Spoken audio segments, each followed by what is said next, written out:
Hello. What is sour orange alcohol? Sounds good, right? Well, it's a grapefruit tincture. So you eat the orange, the grapefruit, and you let the peel dry. And if it's still soft and it can't really, it's bendable, it's not ready yet. It has to crush the hearts of your exes. That's when it's ready. Then you need a blender, not a blender, that's a grinder. Mine broke, so get something stronger than that. That was for coffee, but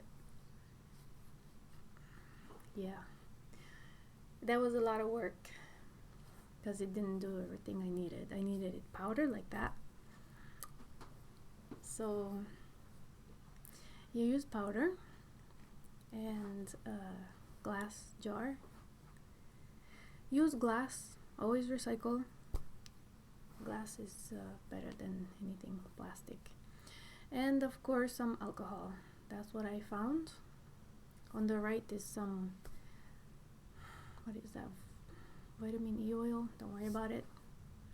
That's for another video. So you pour the powder. It smells so good.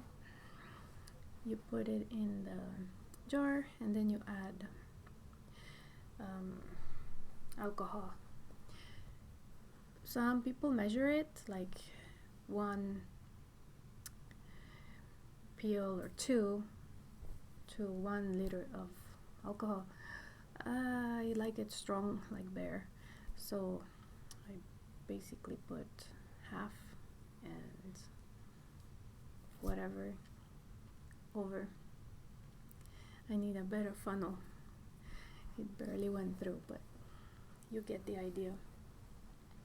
So 1 for you, 1 for the tincture. Mix a little bit. Again, 1 for you. I mean, however your method is. That was mine. It's good for digestion. Just don't drive after. That's it. You got it. Then the actual the discipline comes in, because you have to put it somewhere in the dark for 40 days. 40 days. You have to put it away for 40 days. In the dark, I don't know why. It likes to talk to the cabinet gnomes or something. And of course, yeah. Put one of those to know what it is. It looks like blah, but it tastes delicious. You can add sugar and you put today's date on it, and then 40 days later it's all good. Yeah, enjoy. I'm not a doctor, so you can research what it's good for. You can add more alcohol to it afterwards to make it less strong. I was also saying some sugar and make it an awesome beverage. Yeah, don't waste stuff. Recycle. Bye.